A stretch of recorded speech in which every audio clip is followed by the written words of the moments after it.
What's up, what's up, what's up, my creative friends and family? Welcome to the creative process. Oh my goodness, I am so excited. Thank you for tuning in today.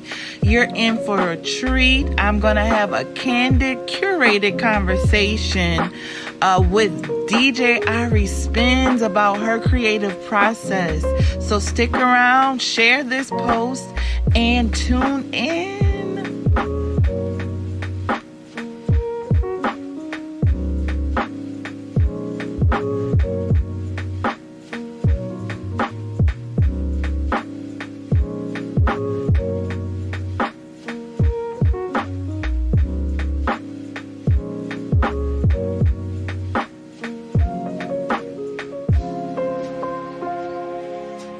What's up, creative gang? So I'm wondering, who was your favorite creative from season 1? Now, I'm not biased because I love them all, but I just want to know, drop those names below. Who was your favorite and why? Who stuck out to you?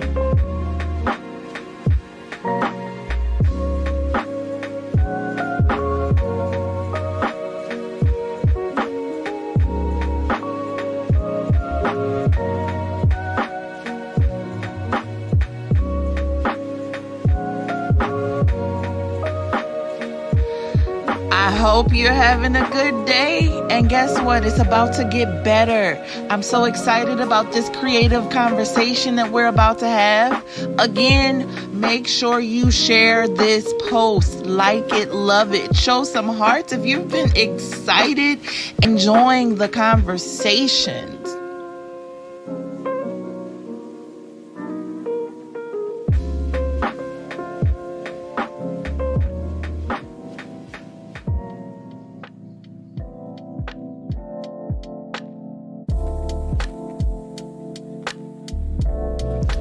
Yo, who's your favorite music artist right now?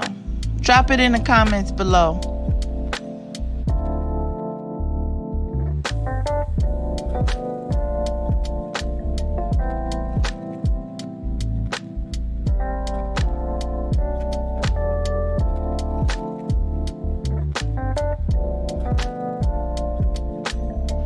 Thank you, my love. Thank you, my darling, for watching. Welcome to the creative process presented by me, Angie Be Creative.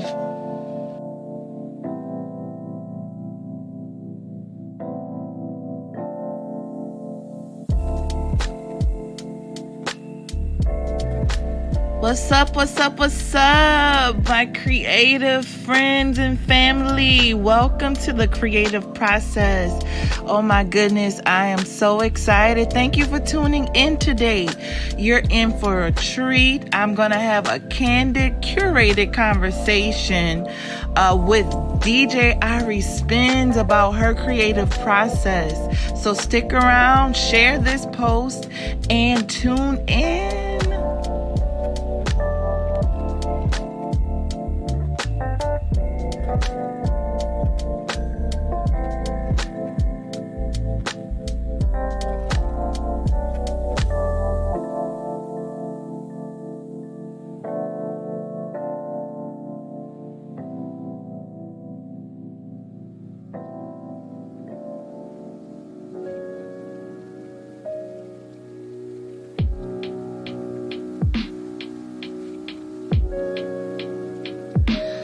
I hope you're having a good day, and guess what? It's about to get better. I'm so excited about this creative conversation that we're about to have. Again, make sure you share this post, like it, love it, show some hearts if you've been excited and enjoying the conversations.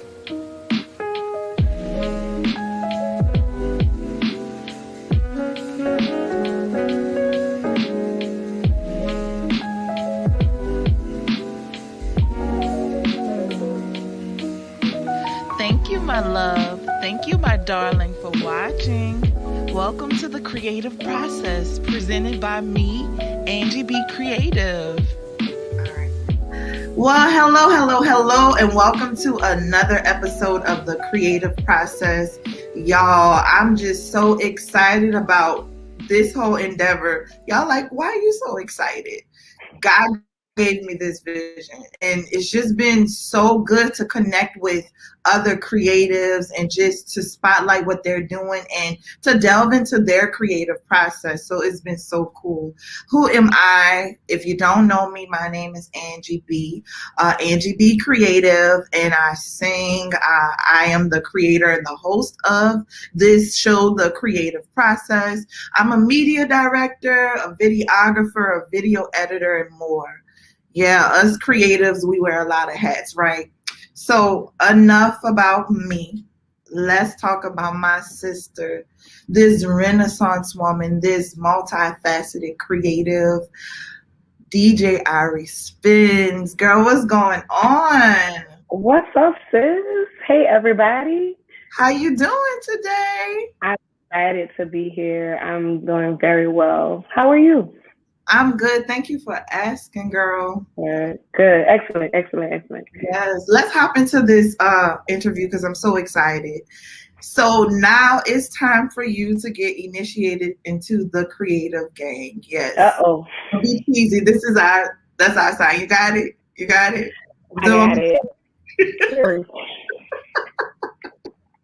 All right. So this is how you get in. How do you define creativity? How do I define creativity? Creativity is probably an expression for me. It's my release. It's like therapy. It's how I articulate myself without using my words, but utilizing the gift that God has given me, whether that's DJing or musically through being a musical director, praise and worship leader recently. Most of my expression comes through music and allowing that as a vessel and a resource that I utilize to express myself. I love it. I love what you said, that it's like therapy. It I remember is. a point in time, a lot was going on in my life, but creativity really like saved me from going under or just dealing with whatever could have happened. Exactly. Yes. That's amazing. I love it. So, all right, let's talk about your creative niche, right? You mentioned that your niche. Well, tell us what do you think your creative niche is? I feel like I'm like a Renaissance woman. Like I'm all over the place. Like I can do a little bit of everything. So I think my niche comes with being authentically myself and allowing like my expressions to really exude my personality. So whatever that may be on that day, you can get stylist Arie, you can get DJ Arie, you can get Tomeboy Arie will change a tire. Like it doesn't matter, whatever that is. That day, that's what I get. So I think authentically being like centered within myself and going with the flow. Absolutely. Yeah. Do you feel that most creatives are like multifaceted and just have different levels and versions of themselves? Yeah, I do. I think what happens is different experiences in life cause us to tap in, or different like surroundings that we're in will cause us to tap into like just another level of our creativity. So, and then also like people seeing things that within us that we may not see within ourselves. So being pushed into that level. I know even with praise and worship leading, like that was never a desire of mine. But it was never a desire. Like I was cool sitting back. I didn't even want to play keys. Let's start there. Wow. But sitting behind the keyboard and having different people see things within me, like Robert Pate called me and was like, "Hey sis, I need help." And I'm like, I'm good behind the keyboard. Like I don't need to be on the forefront. Like I'm good. I'm great. I don't have the range like most people. But he's been pushing me in that area, and it's strengthened a lot within me, not just vocally, but also in my prayer life. So I think being put in different environments will pull different things out of you. I love what you just said. And then also people seeing the greatness in you. Yes. And wanting to cultivate it, because sometimes we have things that we don't even see within ourselves, but it was someone who gave us a chance, or someone was like, come on, girl. Yes. Come on, boy. It's time to stir that up. It's time to cultivate that. So that's beautiful. I love it. Now you just segued into my next question. Okay, great. With your multifaceted self, you're a musician. All right. So we know that you play keys. How did you start playing keys? So my dad is a pastor. Okay. At so the time, you're a PK gang too. I'm PK. First of all, I did not ask for this calling on my life at 28, 29. And no, I was good. I was good. It looks good on you, Chris. So, thank you. But at the time, I was in I think the 4th grade, and the church we were attending at the time, my dad had just joined, him and my parents, my mom. And they needed, they could see that their musician was getting up in age. So they was like, oh, we need to train somebody. Wow. And so I had already been singing since I was 3, leading solos and Sunbeam choir. I had already been doing it. Come on. So I had Sunbeam. So I had a natural gift and a natural ear. I could pick parts. Like the Amen 940, I will remember that Amen 940. It's at 5 years old, child. So they already knew I had a musical gift and talent. So what they did was they invested. It was like, hey, we're going to get her started with piano lessons. Nobody asked me nothing. It was just like, all right, you're going to play piano. And so I started taking piano lessons at the age of 11 with Miss Laverne White. And from there, Katrina happened. So I stopped for a little while. And I was glad, girl, because I was so tired. I was like, I want to eat some more. Thank you, Jesus. I became Katrina. So I came back home. Woo. And what happened? Oh, I was twinkling on keys because I was in a choir at McMain. And I don't know, I kept playing around with it. And so at the time, my mom was like, no, you're going to get back in piano lessons. So I started going with Mr. Carl Williams. And then after Mr. Carl Williams, my grandmother had a son that she took in. His mom and my grandmother were best friends. Okay. And they moved from Vacherie together with their family. And when his mother passed, my grandmother was his second mom. And I'm speaking of none other than the late Pastor Allen Eric Cotton the first. Wow. So my grandmother called him and said, hey, I need you to work with your niece. She's playing keys, but I need you to really push her and develop her. And so I went over there and started taking lessons with him. He took me from playing very hymnal style, because I can read music. And he started allowing me to reach beyond that. So he would expose me to different genres of music, also different chord structures. And so while he was working with me, he went ahead and hired me on as his musician. Wow. And over time, I was developed just being in his presence and under his tutelage. So I attribute a lot of my musical abilities to people seeing things in me that I didn't see within myself. See, and that's amazing, because it's like it was written for you. First of all, nobody asked you, but they knew that. Nobody asked you nothing. Disrespectful. No, that would have been an answer. Saw it in you, they saw that you being just naturally inclined to music and having a gift, and they cultivated that in you. Yes. And that's just amazing. And then for you to sit underneath a cotton, they're just all talented. All of them. They were all very rigid. Yes. Yes. So it says a lot about you, and for them to hire you on to, it said a lot. Such big shoes to fill. Oh my God, such big shoes to fill. Wow, but you filled them. Listen, such big heels, right? And I mean.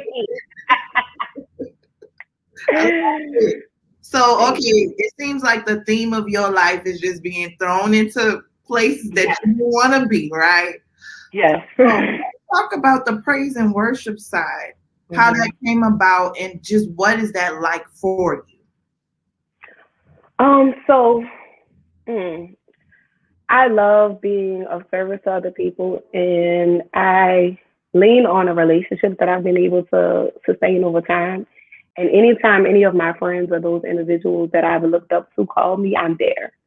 And so Rob called me during the pandemic and he said, "Hey sis, I just need some help. I need you to come in and help us out. You know, during the pandemic, we can't have a choir. Are you available?" I said, "Well, I can come after the first service that I play for. It's gonna be a stretch, but I don't mind helping."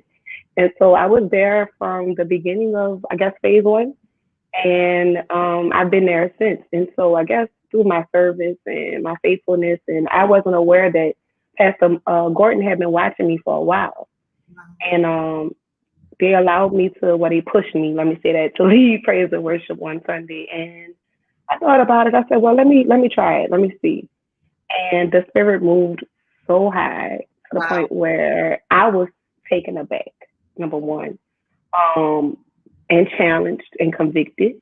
And then it aligned with everything that Robin and Pastor Gordon was already thinking about me. So we all had kind of reached the same point, and we had never discussed this with each other prior to. And the space that I'm in, when I accepted the call, I would call it that, everything in my life started shifting. Wow. Things that I was complacent in before, things I had been going back and forth with. Some people knew, some people didn't. I just literally had to shed everything. Yeah. And so what was displayed privately, some things that were displayed publicly, it was literally setting me up to put me in a posture where I needed to be now to really be effective in what I was called to do in this season. And I had no idea that this was even coming. Wow. And it just seems like it's building blocks. I mean, it started out with you being musically inclined, then being pushed into a role of a musician. So now you understand music in a more intricate way than others. And now the next level is praise and worship, leading people into God's presence, which is a beautiful thing, you know? Wow. So thank you just for being obedient and just walking into it, you know? Definitely. And being used. I don't think I had a choice because the Lord was just shaking up everything in my little life. I said, all right.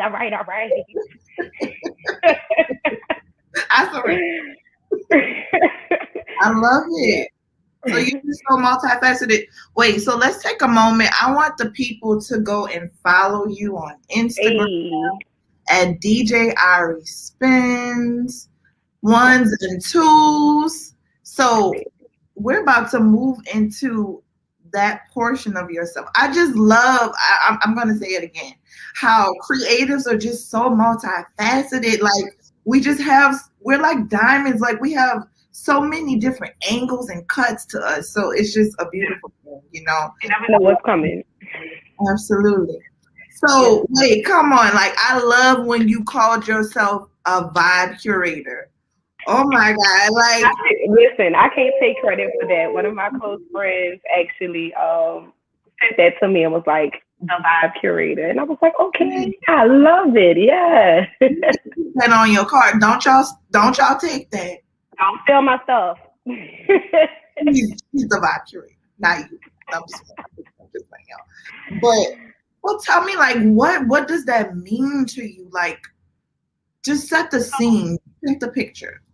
If you've never been to any of my gigs live, you will not understand this. You can view it virtually. A lot of you guys have tuned into the streams, but it's different when you're in person. I promise you. My goal is to take you out of your reality and put you in a scene that shifts whatever perspective that you have at the moment. And so by the end of the night, what I want you to do is leave feeling super joyful, super loved, super just light and lifted. That's my goal. And I think that translates even within worship, right? It all is aligned. So my goal is, I don't have to be singing Jesus, Jesus, Jesus, or playing Jesus, Jesus, Jesus.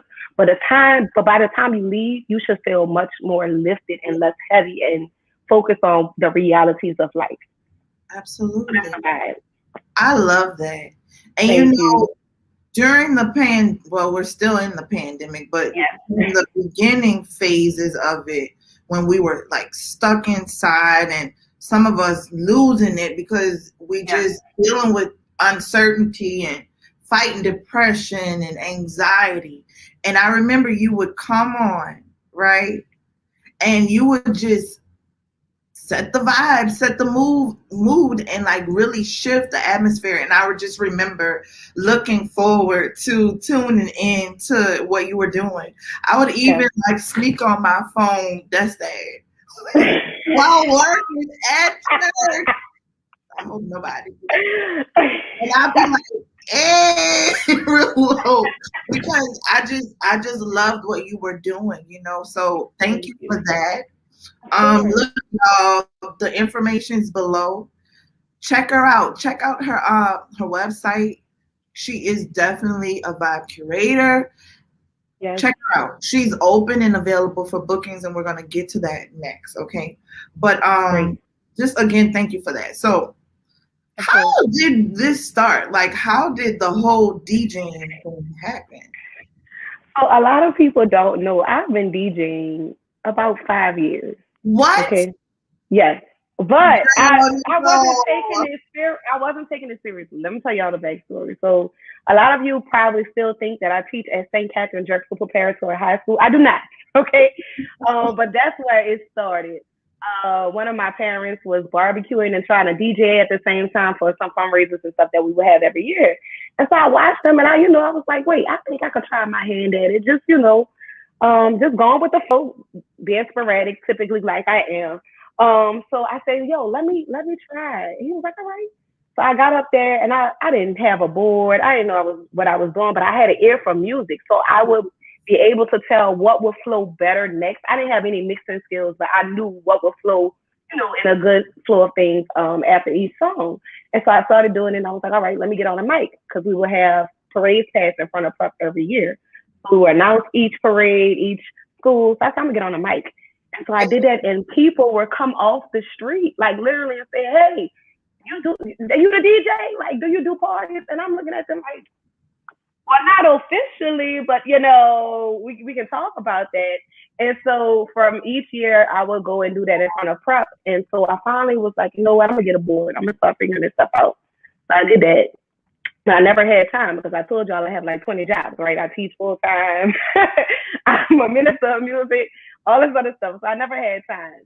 And so when the pandemic happened, that was a blessing for me. We wasn't teaching virtually at the time. So I'm just sitting at home with just ample amount of time, and I caught myself slipping into a depression. And so I said, I need to do something creative that's going to get some of this out of me. And so I just started watching YouTube videos and learning how to mix. And I said, well, I see all these DJs going live. I'm going to try it. Yeah. And I did. And I had a blast. Like, I looked forward to it. That was just as much as fun y'all was having, I enjoyed. I look forward to it. I would plan hours, like come up with my music list down, because it takes preparation. Music list, download BPM, set cues. I would spend hours, y'all. And when y'all seen the stream, that was after 5-6 hours of me sitting in front of a laptop. So I enjoyed it. Yeah. It's like, it's a science to it. It's really an art. It's an art. It was therapy for me, honestly. I would have lost my mind. Absolutely. And I'm just so grateful for creatives just tapping into things that they didn't even know that they had, such as you, or skills and the talents. I mean, that just makes me excited to see what else you're gonna birth in your lifetime, Yeah. Because this is another thing you didn't personally ask for. Isn't that crazy? That's the thing. It is. I don't ask for anything in life. I think a lot of people see it like, oh, she got it all together. Not really. I mean, I be doing things on a whim. People bring stuff to me, and I'm like, okay, let me think about it. And then before I can say no, I'm like, all right, you know what? Just jump off the ledge and see. What you gonna do, fall? Absolutely. So in that same vein, do you have any upcoming events or where people can find you or support you? I know you do something every week, right? So I have a standard gig at Soleil Cafe. It's 2549 Bank Street, and that's in Mid-City, right behind the VA hospital. So I'm there every Thursday for ladies' night, every Friday for karaoke night. And right now on Sundays, we do like a seafood ball. So that's where I am. I post that. I'm there every week. That's my standard gig. And then every other Friday from now on, I will be in LaPlace, Louisiana with Choice International. That is a Prophet Jasmine venue. And they're doing like a another version of like the jazz market. So DC Paul hosted. Oh, There's a live band, there's live music and artists. So we're trying to get that vibe back up and running. I know people have been missing the jazz market, so we're doing it in a place right now. So I'm the DJ and DC is the host, of course. okay. So every other Friday. They can find all of that information on your Instagram page and your website, Yes. right? Yep, Instagram page, website. If you're older, you don't have Instagram, I'm also on Facebook, same thing, DJ Arie Spins. Twitter, if you're on Twitter, DJ Arie Spins. So all of this information is up and posted. The next show that we're doing with DC Paul is going to be on the 12th of February, right before Valentine's Day. So come and have a good time. Awesome. Yep. And if people want to book you for private parties, same information. They can go to your Instagram page. The easiest way to either send me a direct message on Instagram or go to my website. There's a booking portion of my website where you can type out everything that you need. I'll send you an invoice and a contract, and we'll start from there. Support. I mean, an amazing soul, a beautiful soul, talented soul. Support. I know y'all see that website scrolling at the bottom. Let me stop fussing at people. But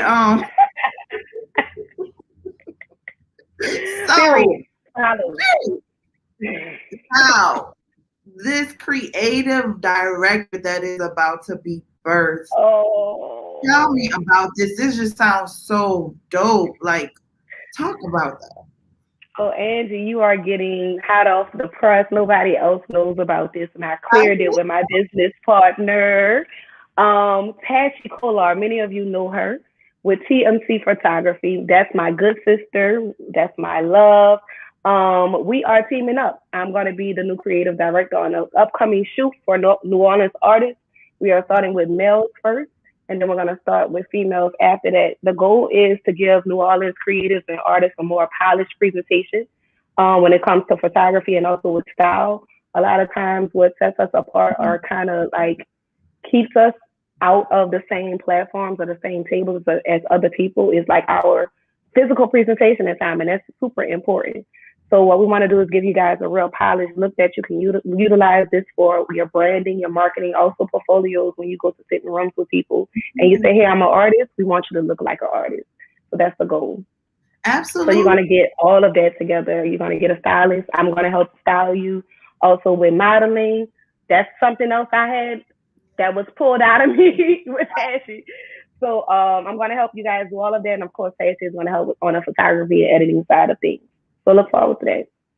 I love that. And how could I forget that? I know you were doing styling.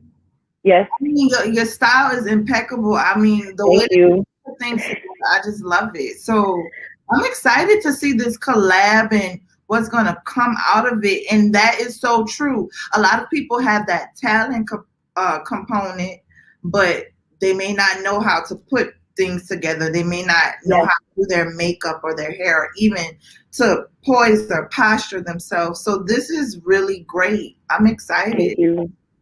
And we're looking to work with New Orleans brands as well. I have some on myself. I have on Loyalty Brand. This is Black owned. Okay. Mr. Blake, he is also a musician as well. You can find his brand on Fulton Street. And also, most of you know that I have teamed up with Christian Royalty brand as well. I work on their team. Corey Riggs and my boy CEO, Mr. QB, Quentin Butler. And yeah, we have teamed up. A lot of you have seen our commercial already. If you haven't, you need to see that. So I'm also on that team as well, doing some creative things. So yes.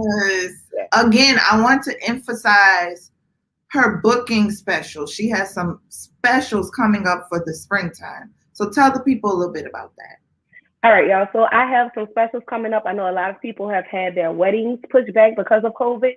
So with that, I'm going to make some accommodations as far as travel. You would not have to worry about a travel fee. I'm going to put everything into one solid package, which is $125 an hour. So if you are looking, that's really cheap. If you're looking for a wedding DJ, so if you're looking for someone, I'm willing to make that happen for you guys. I understand how stressful that has been. I've had friends and family go through the same thing. So the last thing I want you to have to worry about is entertainment. So make sure $125 an hour for weddings. Birthday parties can be negotiated as well, depending on the size. The only thing I ask is, guys, if you are booking me, please make sure that you are following COVID regulations. I have to stay safe, and I want you guys to stay safe as well. Also, churches, I do drive-by celebrations, as well as pretty much anything you need, any type of entertainment for. I made a joke when I first started. Praise and worship leaders may be moving on now if they start putting DJs. So yes, 125 an hour for weddings, birthday parties can be negotiated, drive-by celebrations, whatever private gatherings you're having, just hit your girl up and we can talk about it. I'm looking forward to it. Absolutely. I love that. So please support booking. We already talked about where to find it. Visit her website. It is scrolling below. I mean, that's awesome. And I love that you are willing to work with people.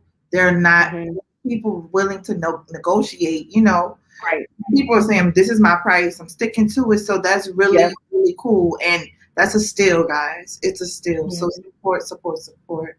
I really appreciate this interview and I appreciate this time with you. I want you to take a moment to encourage those multifaceted creatives out there. Now, people have seen things in you, right? They see the business, they see the talent. But what if you're a creative who knows that they're talented, anointed, but they don't have anyone to pull it out of them or to push them or to encourage them?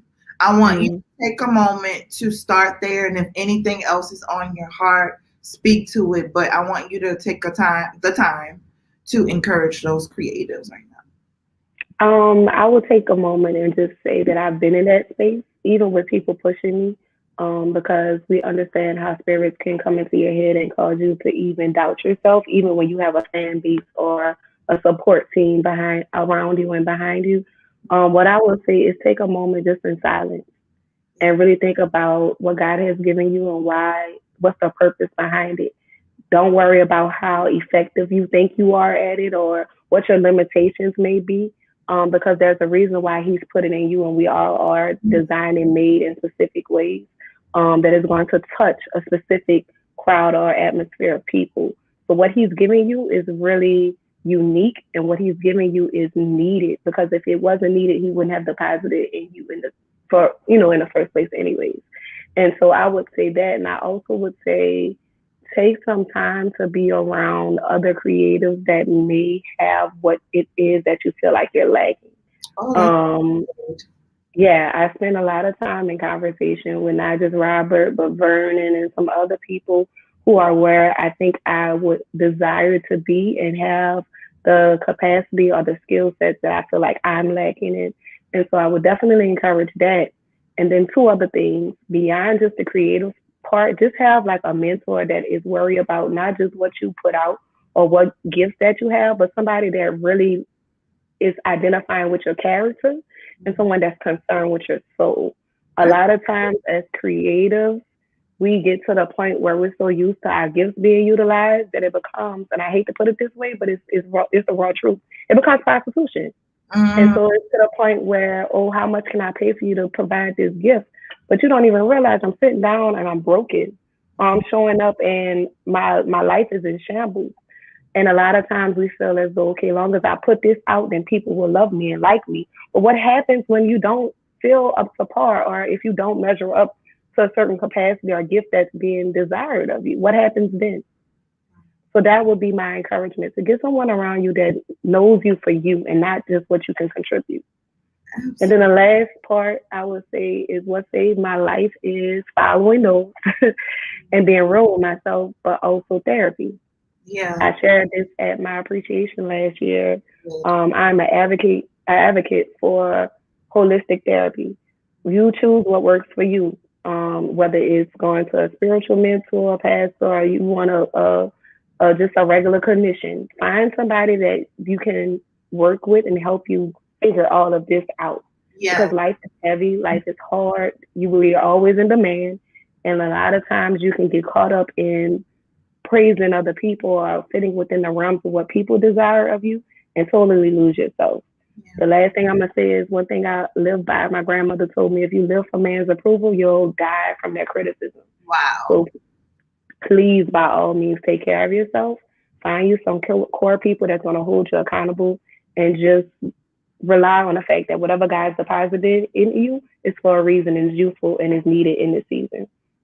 Wow, that was so fully loaded, and just the wisdom that you just dropped. I want to piggyback on what you just said about the therapy component. I've gone to therapy before. I think it's a good thing. I'm also in school, pursuing my master's to become a licensed clinician, Nice. a licensed counselor. Mm-hmm. Therapist, same thing. And Right. I think it's so important. I mean, a lot of times, even we've gone through things from our past that kind of stifles what we're trying to go as an adult. You're still sometimes living in that child, that broken child, or whatever happened. And I think that is so good to work on those things so you can be your best self, so it won't block your creativity, so it won't block your purpose and your future and what you're trying to work on. So I love what you just said. Thank you for just sharing that. And I know that you all are encouraged. The girl's not just beautiful or just talented, but she's smart too. So I want y'all to go and follow her on Instagram. She mentioned Twitter and Facebook. You can search DJ Arie Spins, and you can follow her there. Also, her website, I'm going to flash that again. If you want to book her, if you want to just stay connected, visit. Girl, I just want to thank you so much for your time. Thank you, Angie. This was awesome. I really appreciate you. Thank you. I appreciate you for giving me the opportunity to share on your platform. Y'all, listen, if y'all not following Angie, I don't know what you're doing in this season. The media director, everything, she's behind the scenes on some stuff too. I'm not gonna drop all her stuff yet, but when she gets ready to share, let's go, Angie. Thank you so much. I appreciate it. I just want to give people their flowers when they deserve it. So thank you. Absolutely. Well, y'all, thank you for tuning in to another episode of The Creative Process. Make sure you follow us. And if you were inspired by today's episode, leave that comment below. I'm sorry for fussing at you. I do love you. But until next week, y'all just stay creative. Get those creative juices flowing. Step out of fear into faith. Use creativity as therapy. I mean, it really is. It truly is. Connect with my girl. And until next week, see you later. Bye.